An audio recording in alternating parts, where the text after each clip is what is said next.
For context, I am 19F, moved to the Netherlands last year, uni student and work in a supermarket. Yesterday I brought homemade stroopwafels to work because it was my birthday on Tuesday. I put them in the break room with a card next to it saying everyone can take one. Well, 3 hours later I took my break and they were all still there. Note this is a huge supermarket with a lot of staff, except for one that a woman was taking, but then another girl said, translated, "EW, don't take those, Famke brought them." The woman then made a disgusted face and threw it in the trash. She didn't even put it back on the plate. Stuff like that happens every shift, but this hurt more because I made the cookies to celebrate my birthday and even bought a waffle iron to make them. In the end no one took any cookies, so I took them home and haven't touched them since. Update TLDR, a misunderstanding happened which hurt my coworker's feelings and made her try to get me to quit my job. I am leaving when my contract ends. After all the support I got on my post yesterday, I had the courage to go to my workplace this morning and confront the girl directly. I told her I overheard her telling our coworker not to eat my cookies and asked her if she had a problem with me. At first she denied it, but when I bluffed and told her I knew she was the one who hid my bag and had proof, I actually didn't know who did it, and I was gonna tell the manager, she admitted she didn't like me at all. When I wanted to know why, she asked me to meet her after her shift ended so she could explain.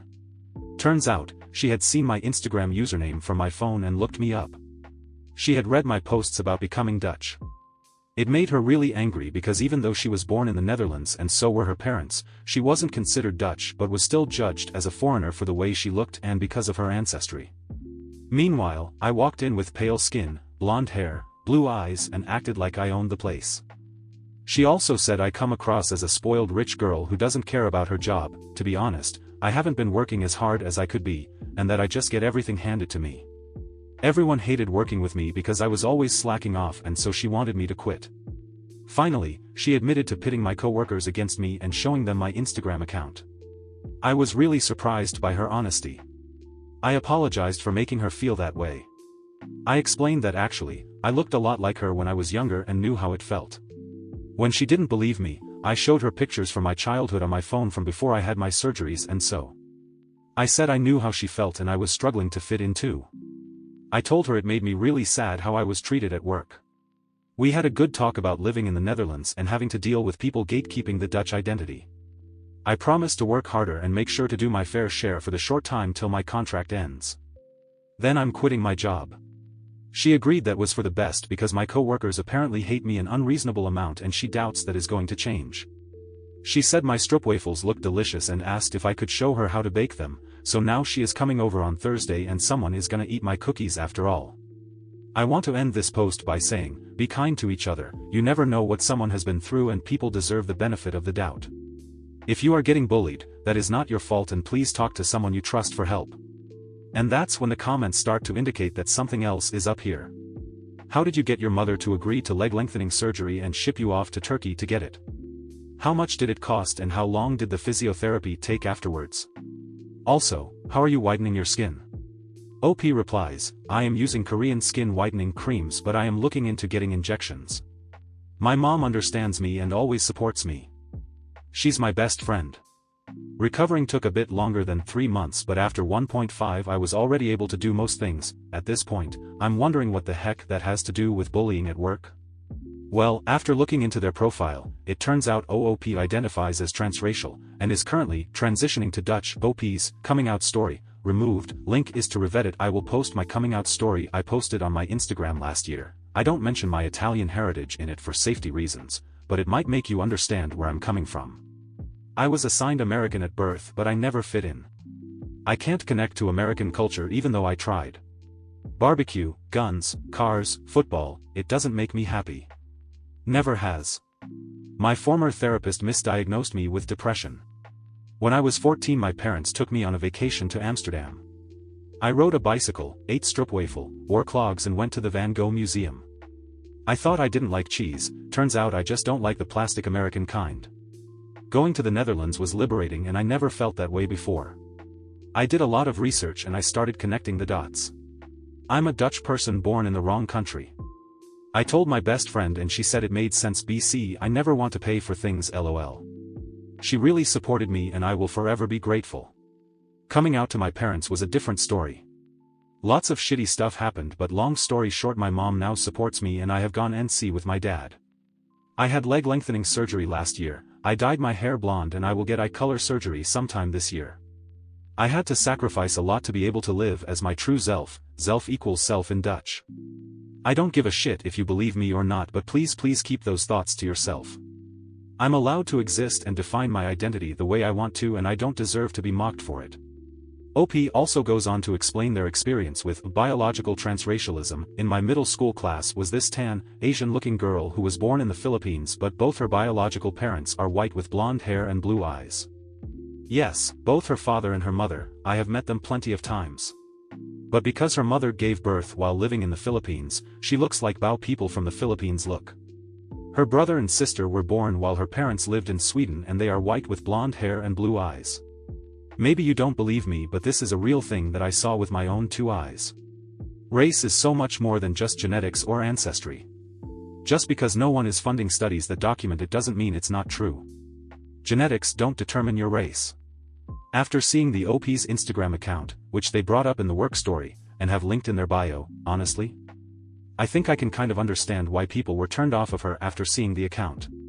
Granted, I will admit that it's very possible I'm wrong. I will never, ever assume to be the authority-correct viewpoint when it comes to communities I'm not a part of, but the idea of transracialism seems misguided? For lack of a better word? Insensitive, maybe? Honestly, I don't quite know how to explain it. I'm so supportive of the trans community, and am a huge believer in supporting racial equality. We are all humans, we are all equally deserving of love and respect, full stop. It just seems like the idea of being transracial is both appropriative and disrespectful at the same time.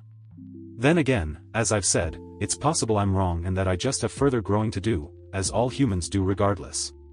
Would be very interested in hearing others' thoughts on this, since it's not something I've really heard of or considered before. P.S. I know it's a very sensitive topic, so gentle reminder to be kind to each other in the comments. The one thing the world will never have too much of is compassion. Story 2. This is probably the most bizarre issue I've had in my career in IT. One of our multi-practice facilities is having a new MRI installed, and apparently something went wrong when testing the new machine. We received a call near the end of the day from the campus stating that none of their cell phones worked after testing the new MRI. My immediate thought was that the MRI must have emitted some sort of EMP, in which case we could be in a lot of trouble. We're still waiting to hear back from GE as to what happened. This facility is our DR site, so my boss and the CTO were freaking out and sent one of us out there to make sure the data center was fully operational. After going out there, we discovered that this issue only impacted iOS devices. iPads, iPhones, and Apple Watches were all completely disabled or destroyed. Every one of our assets was completely fine. It doesn't surprise me that a massive, powerful, superconducting electromagnet is capable of doing this. What surprises me is that it is only affecting Apple products. Right now we have about 40 users impacted by this, all of which will be getting shiny new devices tonight. GE claims that the helium is what impacts the iOS devices, which makes absolutely no sense to me. I know liquid helium is used as a coolant for the superconducting magnets, but why would it only affect Apple devices? I'm going to expose to our Ask Science, but I thought it might spark some interest on here as well. Mods of our Ask Science and our Science approved my post. Here's a link to that post. Update 1. I will create another post once I have more concrete information, as I'm sure not everybody will see this. Today was primarily damage control. We spent some time sitting down with users and getting information from their devices, as almost all of them need to be replaced. I did find out a few things while I was there. I can confirm that this only disabled iPhones and Apple Watches. There were several Android users in the building while this occurred, and none of them experienced any long-term, maybe even short-term, issues. Initially I thought this only impacted users on one side of the building, but from what I've heard today it seems to be multiple floors across the facility. The behavior of the devices was pretty odd. Most of them were completely dead. I plugged them into the wall and had no indication that the device was charging. I'd like to plug a meter in and see if it's drawing any power, but I'm not going to do this. The other devices that were powering on seemed to have issues with the cellular radio. The Wi-Fi connection was consistent and fast, but cellular was very hit or miss. One of the devices would just completely disconnect from cellular like the radio was turned off, then it would have full bars for a moment before losing connectivity again. The Wi-Fi radio did not appear to have any issues. Unfortunately, I don't have access to any of the phones since they are all personal devices. I really can only sit down with it for a few minutes and then give it back to the end user. We're being told that the issue was caused by the helium and how it interacts with the microelectronics. You Captain Cool and you Lucky Luke 193 brought up some great points about helium's interaction with MEMS devices, but it seems unlikely that there would have been enough helium in the atmosphere to create any significant effects on these devices. We won't discount this as a possibility though. The techs noted that they keep their phones in plastic Ziploc bags while working on the machines. I don't know how effective they would be if it takes a minuscule amount of heat to destroy the device, and helium being as small as it is could probably seep a little bit into a plastic bag. We're going to continue to gather information on this. If I find out anything useful, I will update it here. Once this case is closed, I'll create a follow-up as a new post on this sub. I don't know how long it will take.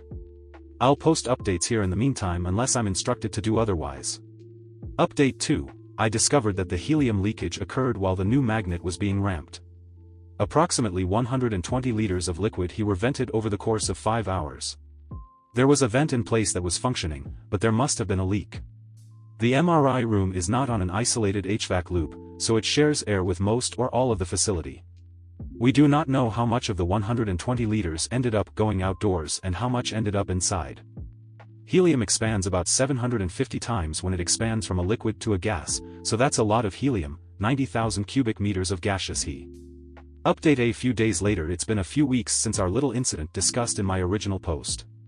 If you didn't see the original one or don't feel like reading through the massive wall of text, I'll summarize. A new MRI was being installed in one of our multi-practice facilities. During the installation, everybody's iPhones and Apple Watches stopped working. The issue only impacted iOS devices. We have plenty of other sensitive equipment out there, including desktops, laptops, general healthcare equipment, and a data center. None of these devices were affected in any way, as of the writing of this post. There were also a lot of Android phones in the facility at the time, none of which were impacted. Models of iPhones and Apple Watches afflicted were iPhone 6 and higher, and Apple Watch Series 0 and higher. There was only one iPhone 5 in the building that we know of, and it was not impacted in any way. The question at the time was, what occurred that would only cause Apple devices to stop working? There were well over 100 patients in and out of the building during this time, and luckily none of them have reported any issues with their devices. In this post, I'd like to outline a bit of what we learned since we now know the root cause of the problem. I'll start off by saying that it was not some sort of EMP emitted by the MRI. There was a lot of speculation focused around an EMP burst, but nothing of the sort occurred. Based on testing that I did, documentation in Apple's user guide, and a word from the vendor, we know that the cause was indeed the helium. There were a few bright minds in my OP that had mentioned it was most likely the helium and its interaction with different microelectronics inside of the device. These were not unsubstantiated claims, as they had plenty of data to back the claims. I don't know what specific component in the device caused a lockup, but we know for sure it was the helium. I reached out to Apple, and one of the employees in executive relations sent this to me, which is quoted directly from the iPhone and Apple Watch user guide: explosive and other atmospheric conditions, charging or using iPhone in any area with a potentially explosive atmosphere, such as areas where the air contains high levels of flammable chemicals, vapors, or particles, such as grain, dust, or metal powders, may be hazardous. Exposing iPhone to environments having high concentrations of industrial chemicals, including near-evaporating liquefied gases such as helium, may damage or impair iPhone functionality. Obey all signs and instructions. Source: Official iPhone User Guide, Trill plus F, look for helium. They also go on to mention this: if your device has been affected and shows signs of not powering on, the device can typically be recovered. Leave the unit unconnected from a charging cable and let it air out for approximately 1 week. The helium must fully dissipate from the device, and the device battery should fully discharge in the process. After a week, plug your device directly into a power adapter and let it charge for up to 1 hour. Then the device can be turned on again. I'm not incredibly familiar with MRI technology, but I can summarize what transpired leading up to the event. This all happened during the ramping process for the magnet, in which tens of liters of liquid helium are boiled off during the cooling of the superconducting magnet.